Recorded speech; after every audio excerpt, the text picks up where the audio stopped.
नमस्कार दोस्तों। ये कहानी आपका जीवन बदल सकती है, तो ये कहानी लास्ट तक सुने। महात्मा कह रहे थे, जब किसी चीज की नई शुरुआत होती है तो सबसे पहले सब कुछ खत्म हो जाता है। जब इस सृष्टि की रचना हुई थी तो सबसे पहले सब कुछ समाप्त हो गया था। उसके बाद एक नई सृष्टि की रचना हुई। यानी जब इंसान मुसीबत के ऐसे वक्त में पहुंच जाए जब उसे लगे कि अब कुछ नहीं होने वाला है, अब मेरा कुछ नहीं हो सकता है, जीवन में वह बिल्कुल हार सा गया है, टूट जाए, लाचार हो गया हो, कोई उसकी मदद करने वाला नहीं रहे। ऐसे वक्त में अगर वह इंसान किसी से अपनी मदद भी मांगे तो लोग उसकी मदद भी करने से इनकार कर दें।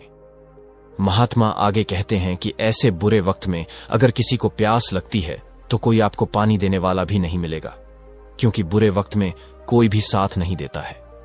ऐसे वक्त में आप बिल्कुल टूट जाएंगे, आप जिंदगी से हार जाएंगे। लेकिन एक बात हमेशा याद रखिएगा, इसी क्षण यही सोचना है कि अब कुछ हमारी जिंदगी में बड़ा और अच्छा होने वाला है, क्योंकि बेबांदी के बाद ही नई चीज का निर्माण होता है। टूटे फूटे लोहे को गला करके एक नए लोहे का निर्माण किया जाता है। अर्थात जब आप बिल्कुल टूट जाएंगे, मुसीबत के वक्त से गुजर रहे हैं, तो यह बात दिमाग में जरूर लाएं कि अब कुछ नया होने वाला है, हमारी जिंदगी में कुछ अच्छा और बड़ा होने वाला है। यही एक उम्मीद आपको जिंदा रखेगी, और यह बिल्कुल सत्य बात है।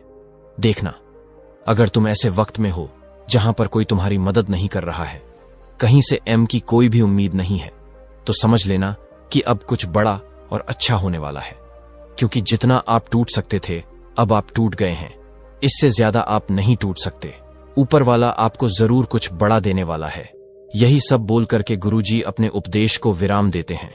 बोलते हैं कि शिष्यों, आज के लिए बस इतना ही। अब तुम सब दूसरे दिन इसी समय पर आना, फिर हम आगे की बात करेंगे।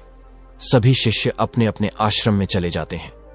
तभी अच्छा समय देख करके वह युवक उन महात्मा के पास आता है और कहता है कि महात्मा, मैं पीछे से आपका पूरा उपदेश सुन रहा था और मुझे बहुत ही अच्छा लगा। मैं बिल्कुल टूटा हुआ इंसान हूं। मैंने पढ़ाई भी की, हर जगह नौकरी की तलाश में घूम रहा, पर मुझे कहीं भी नौकरी नहीं मिली। मैं दर दर के ठोकरे खा रहा हूं, पर कुछ भी हासिल नहीं कर पाया। लेकिन आपने जो बातें बोली उससे मुझे कुछ काम करने की हिम्मत मिली, और आपकी बातें बिल्कुल सही हैं। तब वह महात्मा उस युवक से कहते हैं कि युवक, तुम अपनी समस्या को मुझे बताओ। तब वह युवक कहता है कि हे महात्मा, मैंने आश्रम से शिक्षा प्राप्त की, उसके बाद हम घर पर आ गया और हमारे घर पर पैसों की जरूरत थी, जिसकी वजह से हम बाहर कमाने के लिए निकल पड़े। लेकिन मैं जहां पर भी नौकरी की तलाश में गया, मुझे वहां से नौकरी नहीं मिली, जिस वजह से मैं बहुत ही परेशान है। गुरुवर, कृपया मेरा मार्गदर्शन करें ताकि मैं अपने जीवन में सफलता की नई बुलंदियों को हासिल कर सकूं। फिर वह बौद्ध महात्मा उस युवक से कहते हैं कि आज हम तुम्हें कुछ छोटी छोटी बातें बता रहे हैं, जिन्हें अगर तुम अपनी जिंदगी में अपनाते हो तो तुम्हें सफल होने से कोई नहीं रोक सकता, और हर सफल व्यक्ति यही करता है।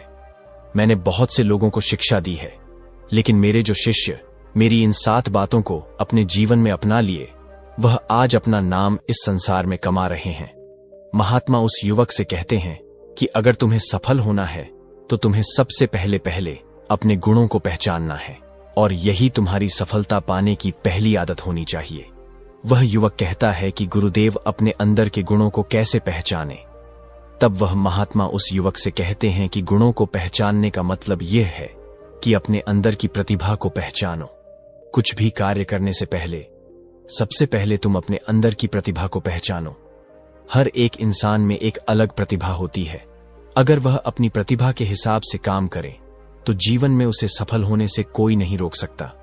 मैं तुम्हें एक उदाहरण के माध्यम से समझाने का प्रयास करता हूं। अगर मैं तुमसे यह पूछूं कि यह आम का पेड़ है जो तुम्हें दिखाई दे रहा है, अगर मैं इस पर सभी जानवरों को चढ़ने के लिए बोलूं कि इस पेड़ पर सबसे पहले कौन चढ़ेगा, चलो मान लेते हैं यहां पर बंदर, भालू, हिरण, हाथी, घोड़ा, गिलहरी, सभी लोग आ गए, तो अब तुम मुझे यह बताओ कि इस पेड़ पर सबसे पहले कौन चढ़ेगा? तो वह युवक कहता है कि महात्मा, इस पेड़ पर तो गिलहरी सबसे पहले चढ़ जाएगी, वह झट से ऊपर तक चढ़ जाएगी। इसके बाद बंदर चढ़ जाएगा, लेकिन घोड़ा नहीं चढ़ सकता, हाथी नहीं चढ़ सकता, तमाम जानवर इसमें फेल हो जाएंगे। तब वह बौद्ध महात्मा कहते हैं कि तुमने बिल्कुल सही कहा, यही हाल हम सबकी भी जिंदगी में होता है। हम सबके भी अंदर एक अलग अलग प्रतिभा होती है। तो हमारे प्राचीन ग्रंथों में भी समय को सबसे बड़ा गुरु माना गया है। वेदों में कहा गया है, कालो ही परमम बलम, अर्थात समय ही सबसे बड़ी शक्ति है। जो इस शक्ति के साथ चलना सीख लेता है, उसके लिए कोई भी लक्ष्य असंभव नहीं रह जाता। गौतम बुद्ध भी समय के महत्व को भली भांति समझते थे। उन्होंने एक जगह कहा था, जो व्यक्ति एक क्षण को भी व्यर्थ नहीं जाने देता, वह जीवन को पूर्णता के साथ जीता है। बुद्ध के अनुसार जीवन की सच्ची शांति तभी संभव है जब हम हर क्षण में जागरूक रहें, हर पल का उपयोग करें। उन्होंने एक और अद्भुत बात कही थी, भविष्य की चिंता मत करो, भूतकाल के पछतावे में मत रहो, वर्तमान क्षण में जियो, क्योंकि यहीं पर जीवन है। समय प्रबंधन हमें वर्तमान में केंद्रित रहने की कला सिखाता है। जब हम अपने कार्यों को समयबद्ध करते हैं, तो हम अपने मन को अनावश्यक विचारों और चिंता से बचाते हैं। इससे मन न तो अतीत की गलियों में भटकता है, न भविष्य की अनिश्चितता में उलझता है। वह ठहरता है, जागता है और नियंत्रण में आता है। आधुनिक समय में अगर कोई व्यक्ति कहता है, मेरे पास समय नहीं है, तो असल में वह कह रहा है, मेरे पास प्राथमिकता तय करने की कला नहीं है। क्योंकि सच ये है कि हम सबके पास एक ही दिन के 24 घंटे हैं। अंतर केवल इस बात में है कि कोई उन्हें कैसे उपयोग करता है। कोई उस समय से अपने सपनों का महल बना लेता है, तो कोई उसी समय को टालमटोल और आलस्य में गंवा देता। पालन करना है। अगर तुम इसका सही से अभ्यास करते हो, तो धीरे धीरे तुम जो भी चीज पाना चाहते हो, वह चीज तुम्हें मिलने लगेगी। महात्मा उस युवक से कहते हैं कि सफल बनने के लिए चौथी आदत है, जो तुम्हें मैं बता रहा हूं, वह यह है कि सकारात्मक सोच के साथ आगे बढ़ो। महात्मा युवक से कहते हैं कि जिंदगी में अगर तुम्हें कामयाबी पानी है, तुम्हें सफल होना है, तो अपनी सोच को सकारात्मक करो, क्योंकि सकारात्मक सोच से ही एक अच्छी बुद्धि का विकास होता है। सकारात्मक सोच से ही तुम कुछ अच्छा और बड़ा सोच पाओगे। जब कोई व्यक्ति नकारात्मक सोचता है या किसी दूसरे के बारे में सोचता है, तो वह अपने कार्य को ठीक ढंग से समझ नहीं पाएगा और अपने कार्य पर ध्यान भी नहीं दे पाएगा, क्योंकि उसका दिमाग तो किसी और चीज में लगा हुआ है और वह यह काम सही तरीके से नहीं कर पाएगा। इसलिए तुम किसी के बारे में बुरा ना सोचो, भले ही वह तो आपका मन ही नियंत्रण में नहीं है, तो दुनिया का कोई लक्ष्य, कोई रिश्ता, कोई सफलता आपको संतोष नहीं दे सकती। क्योंकि उस सब को जीने के लिए सबसे पहले जिस चीज की जरूरत है, वो है मन की स्थिरता। आधुनिक विज्ञान भी यही कहता है, दिमाग की वायरिंग और फायरिंग, यानी आप जैसे सोचते हो। इसलिए अगर जीवन में सफल होना है, तो तुम सकारात्मक सोच के साथ आगे बढ़ो।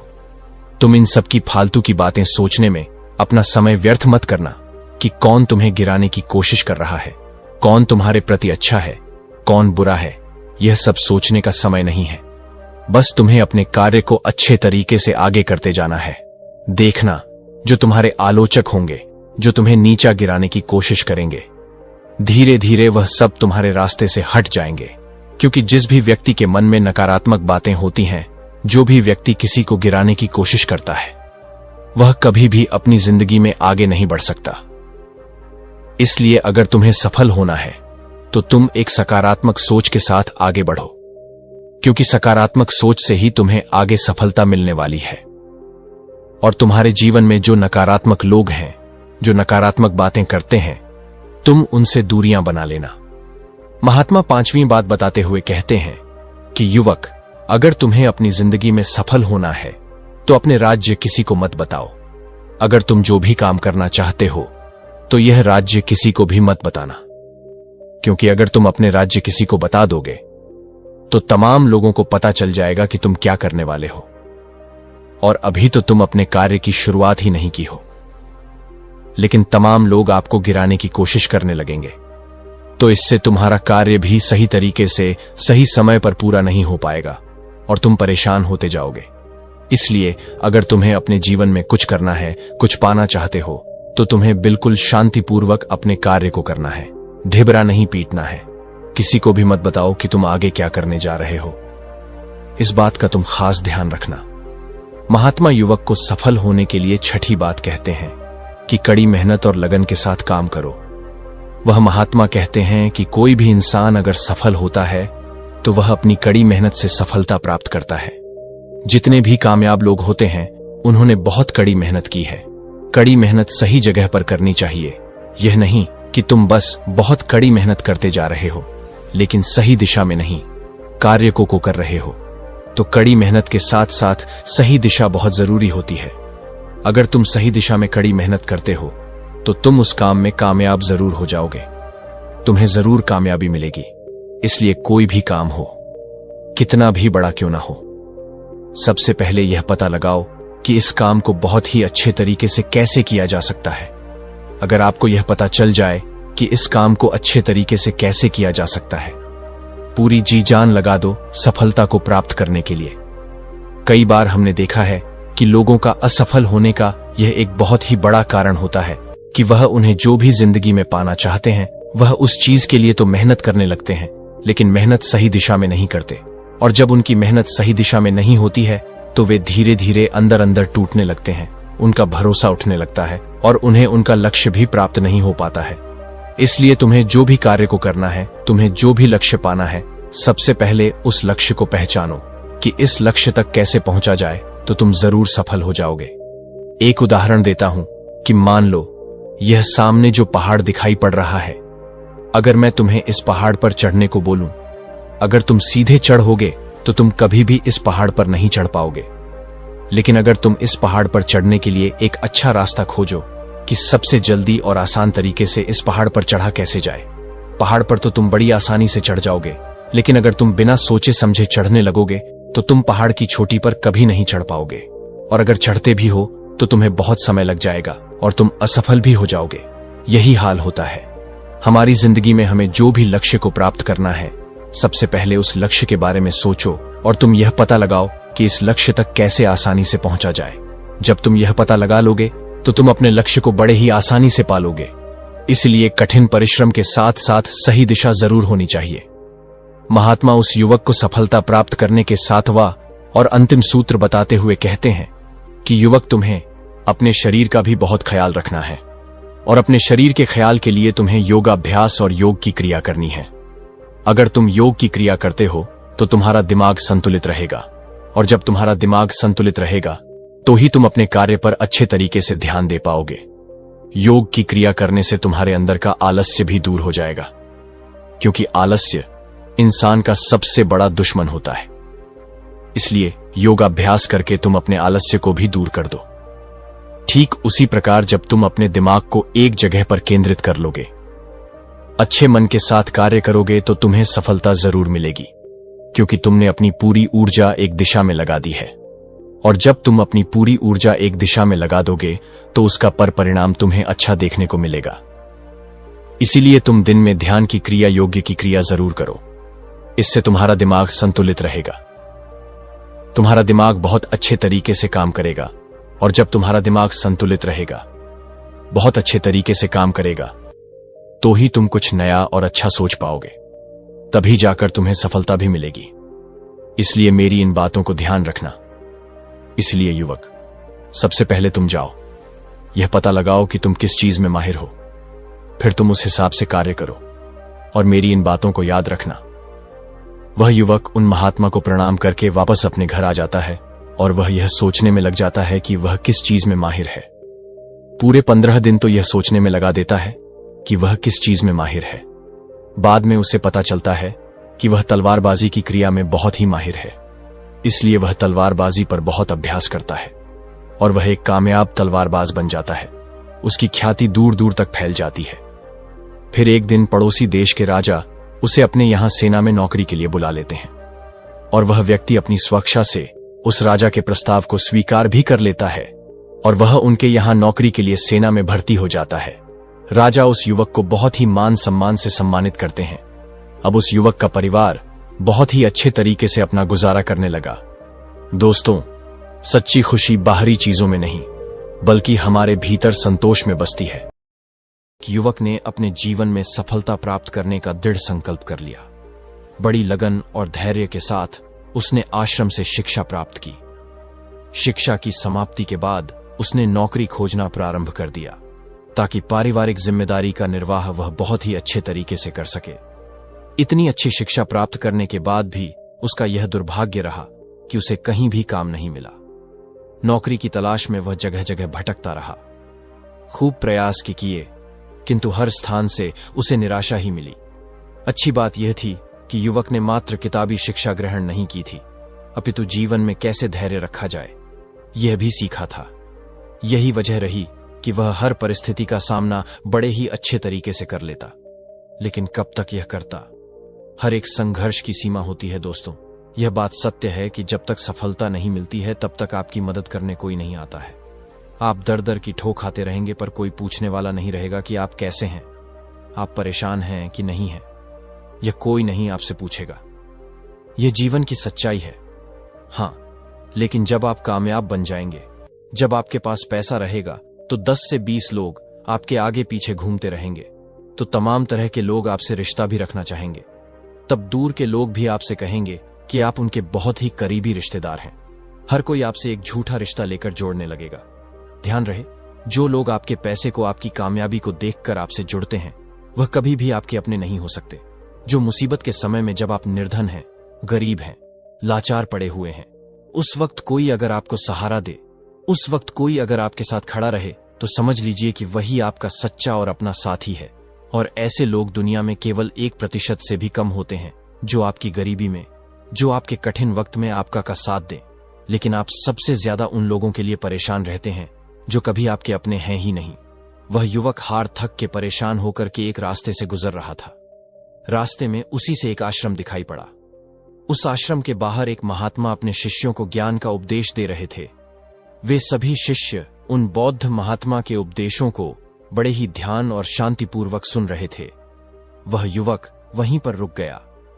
उसने सोचा कि ऐसा क्या यहां पर चल रहा है जो कि लोग बहुत ही शांतिपूर्वक उन महात्मा का उपदेश सुन रहे हैं। उस युवक के भी मन में जिज्ञासा जाग गई कि चलकर हम भी देखते हैं कि वहां पर क्या हो रहा है। और वह युवक भी धीरे धीरे कदमों से आगे बढ़ते हुए आश्रम की तरफ चल पड़ा। वह पास में ही एक आम के पेड़ के पास बैठ गया और महात्मा के द्वारा कही, जो व्यक्ति सुबह सही समय पर जल्दी उठ जाते हैं, उन्हें पूरे दिन को कार्य करने का ज्यादा समय मिल जाता है। तुम सुबह उठो, सबसे पहले अपने पूरे दिन की रूपरेखा तैयार करो कि कब मुझे क्या काम करना है, कब कौन सा काम करना है, कितने बजे क्या करना है। सबसे पहले तुम उस कार्य को करो, फिर उसके हिसाब से पूरे दिन का कार्य करो। इससे क्या होगा कि तुम्हारे पास समय बच जाएगा और तुम अपने कार्य को बहुत ही अच्छे तरीके से कर पाओगे। जो लोग यह कार्य नहीं करते हैं, वह जब अपना कुछ कार्य पूरा कर लेते हैं, खाली बैठ जाते हैं, तो वह ये सोचते हैं कि अब उन्हें क्या करना चाहिए। इससे उनका समय बर्बाद होता है। और जो भी व्यक्ति अपना समय बर्बाद करता है, वह अपनी जिंदगी में कभी भी आगे नहीं बढ़ पाएगा। इसलिए सुबह उठ करके सबसे पहले अपनी एक रूपरेखा तैयार करो कि हमें दिन में क्या काम करना है और क्या नहीं करना है। फिर उसके हिसाब से तुम कार्य करो। महात्मा उस युवक से कहते हैं कि अगर तुम्हें अपनी जिंदगी में सफल होना है तो मैं तुम्हें तीसरी आदत बता रहा हूं जिसे तुम जरूर अपनाना। वह यह है कि अपनी विचार शक्ति का उपयोग करो। जो भी तुम अपनी जिंदगी जी में पाना चाहते हो, उसे तुम सुबह उठ करके एक बार जरूर सोचो। तुम यह अनुभव करो कि वह चीज तुम्हें मिल रही है। भले ही वह चीज तुम्हें मिली ना हो, लेकिन तुम उसके बारे में सोचना शुरू करो और इतना सच्चाई के साथ सोचो कि ऐसा लगे कि तुम्हें वह चीज मिल रही है। उस चीज को पाने का अभ्यास करो और यह काम तुम्हें सुबह उठ करके ही करना है। और जब रात को तुम सोने जाते हो, तब भी तुम्हें यह करना है। धीरे धीरे वह चीज तुम्हारी तरफ आकर्षित होने लगेगी। इसे ही आकर्षण का नियम कहते हैं। व्यक्ति को जो भी चीज अपनी जिंदगी में पाना है, उसे उसके बारे में बहुत ही सच्चाई और गहराई के साथ आभास करना है कि उसे वह चीज मिल रही है। फिर क्या होगा कि यह प्रकृति, यह ब्रह्मांड खुद तुम्हारे लिए वह चीज भेजेगा, क्योंकि वह चीज तुम्हारी तरफ आकर्षित होने लगेगी। इसे ही आकर्षण का नियम कहते हैं। सच को देखने की और अपने मन को साधने की, क्योंकि जिसने अपने मन को साध लिया, उसने सारा संसार जीत लिया। गौतम बुद्ध ने कहा था, मन ही सब कुछ है, तुम जो सोचते हो वही बन जाते हो। अब जरा सोचिए, अगर आपका मन ही बार बार सोचता है कि मैं कमजोर हूं, मुझे नहीं आता, मेरा ध्यान नहीं लगता, तो वो सोच धीरे धीरे आपका सत्य बन जाती है। और यही है मन की सबसे बड़ी चाल। वो आपकी बनाई हुई आदतों, भावनाओं और यादों का गुलाम बन जाता है और आपको गुलाम बना देता है। मन एक बंदर की तरह है जो हर पल उछलता है, कभी भविष्य की चिंता में तो कभी अतीत के पछतावे में। आपके साथ भी होता है ना? आप कुछ करने बैठते हैं और अचानक मन कोई पुरानी बात याद दिला देता। हमारा मन जो सोचता है वही हम बनते हैं। ये बात सिर्फ कोई मोटिवेशनल डायलॉग नहीं है, ये विज्ञान भी कहता है और ब्रह्म ज्ञान भी। मन को कंट्रोल करने की पहली शक्तिशाली विधि है सकारात्मक आत्मवार्ता, यानी अपने आप से सकारात्मक बातें करना। ये कोई मामूली आदत नहीं, ये आपकी आत्मा से सीधा संवाद है। जब हम रोज खुद को नकारात्मक बातें कहते हैं, जैसे मैं कमजोर हूं, मेरे साथ ही ऐसा क्यों होता है, मुझे कुछ नहीं आता, तो हमारा अवचेतन मन, सबकॉन्शियस माइंड उन बातों को सच मानने लगता है। फिर वही बातें हमारी आदत बन जाती हैं, हमारी सोच बन जाती है, और धीरे धीरे हमारा भविष्य भी वैसा ही बनने लगता है। मनोविज्ञान कहता है कि हमारा अवचेतन मन हर उस बात को रिकॉर्ड करता है जो हम खुद से बार बार कहते हैं। इसलिए अगर आप खुद से बार बार बोलते हैं मैं हार जाऊंगा, तो आपकी सोच हारने वाली बन जाएगी। और अगर आप खुद से रोज बोलें मैं कर सकता हूं, मैं सीख सकता हूं, मुझे खुद पर विश्वास है, तो आपका दिमाग उसी दिशा में काम करने लगेगा, सफलता की दिशा में। इस आत्मवार्ता का असर केवल आपके आत्मविश्वास पर ही नहीं पड़ता, बल्कि ये आपके शरीर की ऊर्जा, आपके फैसले और आपकी दृष्टि तक को प्रभावित करता है। गौतम बुद्ध ने कहा था, मन ही सब कुछ है, जैसा तुम सोचते हो वैसे ही बन जाते हो। उनकी ये बात आज के विज्ञान से भी मेल खाती है। पॉजिटिव सेल्फ टॉक हमारे न्यूरॉन्स को नए रास्ते बनाने पर मजबूर करती है। यानी जब आप बार बार खुद से अच्छा बोलते हैं, तो आपका दिमाग नई संभावनाओं के लिए खुलने लगता है। अब सवाल उठता है, ये सकारात्मक आत्मवार्ता करनी कैसे है? सबसे पहले, हर सुबह उठते ही अपने आप से एक बात जरूर कहिए, मैं आज पहले से बेहतर हूं और हर दिन आगे बढ़ रहा हूं। ये छोटे छोटे वाक्य आपके दिन की दिशा तय करते हैं। दूसरा, जब भी कोई काम मुश्किल लगे तो खुद से ये मत कहो कि मुझसे नहीं होगा। लेकिन हम उस प्रतिभा को पहचानने का प्रयास ही नहीं करते हैं। हम सब अपनी प्रतिभा के हिसाब से चलते ही नहीं हैं। हम लोगों के हिसाब से खुद को ढालने का प्रयास करते हैं और हम औरों जैसा बनने लगते हैं। इस दुनिया में जितने भी सफल लोग हुए हैं, अगर तुम उनको ठीक ढंग से पहचानोगे तो तुम पाओगे कि वह अपनी प्रतिभा के हिसाब से काम किए हैं, तभी वे आगे चलकर अपनी जिंदगी में कामयाब हुए हैं। हर कोई इस पेड़ पर नहीं चढ़ सकता। ठीक उसी प्रकार तुम सबसे पहले अपने अंदर के प्रतिभा को पहचानो। तुम यह देखो कि तुम किस चीज में माहिर हो। अगर तुम अपनी प्रतिभा के हिसाब से काम करोगे, उस प्रतिभा को पहचान लोगे, तो तुम जिंदगी में बहुत आगे जाओगे।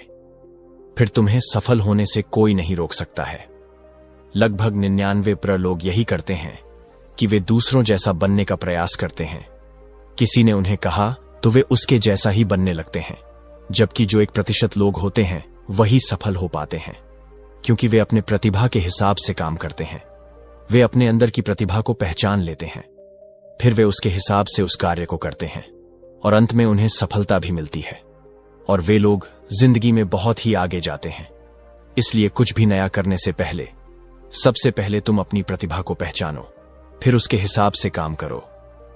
वह महात्मा उस युवक से कहते हैं कि सफल बनने के लिए दूसरी सबसे बड़ी आदत यह है कि तुम सब सही समय पर उठो। अगर तुम सब सुबह 3 घंटे पहले उठ जाते हो, अगर तुम 4 बजे उठ जाते हो या 5 बजे भी उठ जाते हो, तो तुम्हारे पास बहुत ज्यादा समय बच जाएगा अपने कार्य को करने का, और तुम उन तमाम लोगों से आगे निकल जाओगे जो लोग देर सुबह सोकर उठते हैं। उन्हें आलस्य और बीमारियां घेर लेती हैं। अगर तुम भी देर सुबह उठोगे तो तुम भी उन्हीं के जैसा बन जाओगे। इसीलिए अगर तुम्हें लाखों की भीड़ से आगे आना है तो तुम्हें सुबह जल्दी उठना होगा। बल्कि कहो, ये चुनौती है और मैं इसे सीखने का मौका मानता हूं। इस सोच से आपका डर छंटने लगता है। तीसरा, अगर आप किसी गलती को लेकर खुद को कोसते हो तो उसी समय खुद से कहो, मैं सीखने वाला हूं, गलती मेरी पहचान नहीं है। ये आत्म स्वीकृति आपके मन को बोझ से मुक्त करती है। दुनिया में कोई भी सफलता तब तक नहीं आती जब तक आप खुद पर विश्वास करना नहीं सीखते, और ये विश्वास तब पैदा होता है जब आप खुद से बात करना शुरू करते हैं, सकारात्मक ढंग से। अब यहाँ एक बात और समझना बेहद जरूरी है। सकारात्मक आत्मवार्ता का मतलब ये नहीं कि आप हर हाल में खुद से झूठ बोलें, बल्कि इसका अर्थ है अपने अंदर की सच्चाई को देखना, समझना और उसे उन्नत दिशा में मोड़ना। अगर आप किसी कमजोरी को पहचानते हैं तो खुद से कहिए, हाँ ये मेरी कमी है, लेकिन मैं इसे सुधार सकता हूं। बस यही सोच आपको हर दिन एक नए स्तर पर ले जाएगी। इस आदत को अपनाने के लिए आप एक छोटा सा अभ्यास कर सकते हैं। रोज रात को सोने से पहले अपने आप से 3 सकारात्मक बातें बोलिए, जैसे आज मैंने खुद पर काम किया, मैं आगे बढ़ रहा हूं, मुझे खुद से प्यार है। ये बातें छोटी लगती हैं, लेकिन यही छोटी बातें आपके अंदर की जंग को जीतने में मदद करती हैं। बुद्ध कहते हैं, खुशी हमारे अपने विचारों पर निर्भर करती है। तो अगर आपके विचार आपके खुद के बारे में नकारात्मक होंगे तो आपके जीवन का हर कोना दुखी लगेगा। लेकिन अगर आप अपने अंदर सकारात्मक ऊर्जा भरते हो तो मुश्किलें भी साधारण लगने लगती हैं। अब ध्यान दीजिए, यह तो सिर्फ पहली विधि थी, मन को नियंत्रित करने की शुरुआत। इस यात्रा में आगे और भी गहराई है और अब हम प्रवेश करेंगे दूसरी विधि में, जो आपके मन को स्थिरता और गहराई प्रदान करेगी, ताकि आप न केवल सोचें सकारात्मक बल्कि आत्मिक शक्ति महसूस करें। दूसरी विधि, लक्ष्य निर्धारण, गोल सेटिंग। क्या आपने कभी सोचा है कि मन भटकता क्यों है? क्यों हम अक्सर एक काम शुरू तो करते हैं लेकिन बीच में ही छोड़ देते हैं? क्यों हमारा मन कभी अतीत की यादों में उलझा रहता है तो कभी भविष्य की चिंता में खोया रहता है? इसके पीछे एक गहरी वजह है, अस्पष्टता। मन को दिशा तब मिलती है जब उसे पता हो कि उसे जाना कहां है, और जब यह दिशा नहीं होती तो मन बिल्कुल उस घोड़े की तरह होता है जो खुली जमीन में बेतहाशा दौड़ रहा हो, बिना किसी मंजिल के। इसलिए मन को नियंत्रित करने की दूसरी शक्तिशाली विधि है लक्ष्य निर्धारण। जी हां, स्पष्ट, यथार्थवादी और प्रेरणादायक लक्ष्य। जिस इंसान ने अपने जीवन का उद्देश्य तय कर लिया, उसका मन खुद ब खुद अनुशासित हो जाता है। गौतम बुद्ध ने एक बार कहा था, यदि कोई व्यक्ति एक बाण को निशाने पर चलाता है तो पहले वह जानता है कि निशाना कहां है। उसी प्रकार जीवन को सही दिशा में ले जाने के लिए मनुष्य को पहले अपने लक्ष्य को जानना चाहिए। यह बात सिर्फ बौद्ध दर्शन में नहीं बल्कि आधुनिक मनोविज्ञान में भी साफ साफ कही जाती है। मनोवैज्ञानिक कहते हैं कि जब आप स्पष्ट लक्ष्य बनाते हैं तो आपका मस्तिष्क एक केंद्र बिंदु ढूंढ लेता है। यह केंद्र बिंदु दिमाग को एक ही दिशा में सोचने, योजना बनाने और मेहनत करने के लिए प्रेरित करता है। जिस तरह से जीपीएस लोकेशन डाले बिना रास्ता नहीं दिखाता, उसी तरह लक्ष्य के बिना आपका मन आपको कहीं नहीं ले जाएगा, या फिर किसी ऐसी जगह पहुंचा देगा जहां आप कभी जाना ही नहीं चाहते थे। यहां पर एक महत्वपूर्ण तथ्य आता है, रेटिकुलर एक्टिवेटिंग सिस्टम, RIS। ये हमारे मस्तिष्क का एक खास सिस्टम होता है जो हमें सिर्फ उन्हीं चीजों पर ध्यान देने देता है जो हमारे लक्ष्य से जुड़ी होती हैं। उदाहरण के लिए, अगर आप सोचते हैं कि मुझे एक लेखक बनना है, तो अचानक आपको किताबें, लेखन से जुड़ी जानकारी और अवसर खुद ही दिखने लगते हैं। ये कोई जादू नहीं है, ये आपका लक्ष्य और दिमाग का आपसी तालमेल है। अब सवाल ये है, लक्ष्य कैसा होना चाहिए? कई बार लोग बहुत बड़े बड़े लक्ष्य बना लेते हैं, लेकिन वो इतने धुंधले और अनियोजित होते हैं कि दिमाग उन्हें समझ ही नहीं पाता। इसलिए पहला कदम है अपने लक्ष्य को स्पष्ट और यथार्थवादी बनाना। उदाहरण के लिए, अगर आप कहते हैं मुझे सफल बनना है, तो यह बहुत ही धुंधला लक्ष्य है। लेकिन अगर आप कहते हैं मुझे अगले 6 महीनों में एक किताब लिखनी है, या मुझे 1 साल में एक छोटा बिजनेस शुरू करना है, तो आपका दिमाग उस लक्ष्य को पकड़ पाता है। यहां एक और बात समझना जरूरी है, लक्ष्य केवल मस्तिष्क को दिशा ही नहीं देता, बल्कि भावनात्मक ऊर्जा भी प्रदान करता है। जब हम एक लक्ष्य बनाते हैं और उसे पाने की कल्पना करते हैं, तो हमारे दिमाग में डोपामिन नामक रसायन रिलीज होता है। यह रसायन हमें खुशी, प्रेरणा और एक सकारात्मक ऊर्जा देता है। यानी लक्ष्य केवल मन को रोकता नहीं, बल्कि उसे चलने की सही प्रेरणा भी देता है। अब एक और सवाल उठता है, क्या एक लक्ष्य ही काफी है? तो इसका उत्तर है नहीं। लक्ष्य का विभाजन होना चाहिए, दीर्घकालिक, लॉन्ग टर्म, मध्यकालिक, मिड टर्म और लघुकालिक, शॉर्ट टर्म। क्योंकि जब हम एक बहुत दूर का लक्ष्य बनाते हैं और उसके बीच कोई पड़ाव नहीं रखते, तो हमारा मन थक जाता है और कहता है अभी तो बहुत दूर है, फिर कभी शुरू करेंगे। इसलिए छोटे छोटे पड़ाव होना जरूरी है, ताकि मन को हर पड़ाव पर एक संतुष्टि और प्रगति की भावना मिलती रहे। आप जब एक लक्ष्य तय करते हैं और उस पर काम करना शुरू करते हैं, तो आपका मन विकर्षणों को खुद ही ठुकराने लगता है। जैसे ही आपका ध्यान भटकता है, दिमाग आपको याद दिलाता है हमारा लक्ष्य अभी अधूरा है, और यहीं से शुरू होता है मन पर नियंत्रण। अब सोचिए, एक मन जिसने खुद को एक दिशा में बांध लिया है, वो कितनी शक्ति उत्पन्न कर सकता है। आपने देखा होगा, जब आप किसी जरूरी काम में पूरे मन से लगे होते हैं, तो आपको भूख, प्यास, थकावट कुछ भी महसूस नहीं होता। क्यों? क्योंकि लक्ष्य ने आपके मन को पूर्ण रूप से फोकस्ड कर दिया है। यही शक्ति अगर हर दिन की आदत बन जाए, तो आपका जीवन वो रूप ले सकता है जिसकी कल्पना आपने कभी सिर्फ सपनों में की थी। आज के समय में सबसे बड़ी बीमारी क्या है? ओवर थिंकिंग, एंग्जाइटी, डिस्ट्रैक्शन, और इन सब का इलाज है लक्ष्य। लक्ष्य तय कर लीजिए और फिर देखिए आपका मन कैसे स्वतः अनुशासित होने लगता है। वो हर चीज जो आपका समय बर्बाद कर रही है वो बेकार लगने लगेगी। मन बार बार आपको खींचकर आपके लक्ष्य की तरफ ले जाएगा। ये कोई चमत्कार नहीं, ये मन की दिशा बदलने की तकनीक है।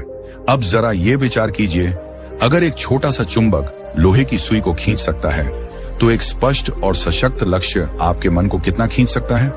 मन जो अभी तक इधर उधर भागता फिर रहा था, वह धीरे धीरे उस चुंबक यानी लक्ष्य की ओर आकर्षित होने लगेगा। गौतम बुद्ध ने कहा था, मन अत्यंत चंचल है, लेकिन यदि उसे साध लिया जाए तो वह आपके सबसे बड़े शत्रु को भी मित्र बना सकता है। इस साधना का पहला चरण था आत्मवार्ता और दूसरा लक्ष्य निर्धारण।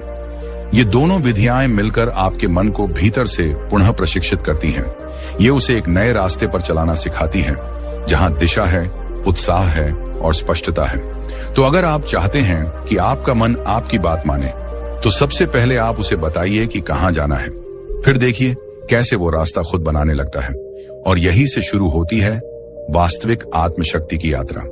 दोस्तों, क्या आप जानते हैं कि हमारा मन सबसे अधिक बेचैन तब होता है जब हमारे पास समय की कोई योजना नहीं होती, जब हम हर काम को टालते जाते हैं, जब दिन रात सिर्फ भाग दौड़ बनकर रह जाते हैं, लेकिन फिर भी मन शांति को नहीं छू पाता। तब असल में दिक्कत समय की नहीं होती, बल्कि उस समय के प्रबंधन की होती है। और यहीं से शुरू होती है मन को काबू में रखने की तीसरी शक्तिशाली विधि, समय प्रबंधन। आज हम जिस दुनिया में जी रहे हैं वहां व्यस्त रहना एक ट्रेंड बन गया है, लेकिन व्यस्त होना और व्यस्तता का प्रबंधन कर पाना, ये दोनों एक जैसी चीजें नहीं है। अगर आप दिन भर बहुत कुछ करते रहते हैं लेकिन अंत में थक कर गिर पड़ते हैं और खुद से ही नाराज रहते हैं, तो यकीन मानिए आप समय को नहीं चला रहे, समय आपको चला रहा है। और जब समय हमें चलाने लगे तो मन खुद ब खुद बेचैन, चिंतित और थका हुआ महसूस करता है। हमारा मस्तिष्क तब सबसे अच्छा काम करता है जब वह जानता है कि अगला कदम क्या है। मन को दिशा चाहिए, स्पष्टता चाहिए, और वह स्पष्टता आती है अच्छे समय प्रबंधन से। जब आप हर काम के लिए एक उचित समय निर्धारित कर देते हैं, जब आप जानते हैं कि किस काम को कब करना है, तो आपका मन खुद ब खुद शांत रहता है, क्योंकि उसे पता है अब कुछ भी अनियंत्रित नहीं है। समय प्रबंधन केवल घड़ी की सुइयों को देखने का नाम नहीं है, यह एक विज्ञान है, एक कला है और साथ ही एक साधना है। अगर आपने इसे साध लिया तो आप केवल अपने दिन को नहीं, अपने जीवन को, अपने भाग्य को और अपने मन को भी साध लेंगे। आधुनिक मनोविज्ञान कहता है कि जब हम अपने दिन की योजना बनाते हैं और उसे फॉलो करते हैं, तो हमारा ब्रेन डोपामिन नामक एक रसायन छोड़ता है जो हमें संतुष्टि और ऊर्जा का एहसास कराता है। यह वही रसायन है जो तब निकलता है जब हम कोई उपलब्धि प्राप्त करते हैं। यानी यदि आप हर सुबह अपनी दिनचर्या तय कर लेते हैं और दिन के अंत में उस पर टिके रहते हैं, तो आपका मस्तिष्क आपको एक सफल व्यक्ति की अनुभूति देता है, जिससे आत्मविश्वास बढ़ता है, चिंता घटती है और मन शांत होता है। अब बात करें ब्रह्म ज्ञान की। कोई दुख, कोई गलती, कोई डर, और फिर आप वहीं अटक जाते हैं, कुछ करते ही नहीं। आपका शरीर वहीं बैठा होता है, पर मन कहाँ होता है कोई नहीं जानता। अब जरा सोचिए, ये वही मन है जो आपको महान बना सकता है, अगर आप इसे समझ लें, इसे दिशा दे दें। क्योंकि मन खुद नहीं जानता कि क्या अच्छा है, क्या बुरा है। वो तो बस जिस चीज को आप बार बार दोहराते हो उसी को सच मान लेता है। अगर आप हर रोज खुद से कहते हो, मैं कुछ नहीं कर सकता, मेरा मन नहीं लगता, मेरी किस्मत खराब है, तो मन वही दोहराएगा, वही परोसता रहेगा और आप उसी में डूबते जाओगे। पर अब वक्त आ गया है कि आप इस मन को पहचानो, इसका व्यवहार समझो, इसकी चालाकी पकड़ो और इसे खुद के अधीन करो।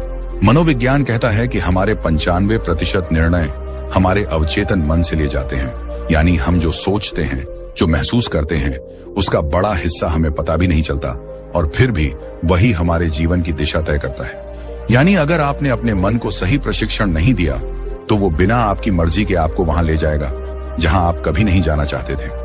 अब एक बात ध्यान से समझो, अगर तुम्हारा दुश्मन ही क्यों ना हो, इससे क्या क्या होगा कि तुम्हारा अपने कार्य पर से ध्यान हटने लगेगा, और जब तुम्हारा अपने कार्य पर से ध्यान हटने लगेगा तो तुम धीरे धीरे असफल होते जाओगे। वैसे ही आप बनने लगते हो। हर बार जब आप नकारात्मक सोचते हो, आपका दिमाग उसी सोच की आदत डाल लेता है और यही आपकी आइडेंटिटी बन जाती है। अब जरा रुकिए और सोचिए, क्या आप वाकई अपने मन के मालिक हैं या फिर आपका मन ही आपको चला रहा है? यही है वो सवाल जो इस वीडियो की शुरुआत है, क्योंकि जब तक आप इस सवाल का जवाब खुद नहीं ढूंढोगे तब तक कोई बाहरी ज्ञान, कोई मोटिवेशन, कोई तरीका काम नहीं करेगा। इस वीडियो में हम आपके सामने वो रहस्य खोलने वाले हैं जिसके बाद आप जानोगे कि मन को जीतना क्या होता है और कैसे हर आम इंसान अपने मन की शक्ति को जागृत कर सकता है। और याद रखिए, मन को जीतना कोई एक दिन का काम नहीं है। ये एक अभ्यास है, एक यात्रा है, एक युद्ध है जो हर दिन लड़ा जाता है। लेकिन अगर आप इस युद्ध को समझ लें तो जीत पक्की है।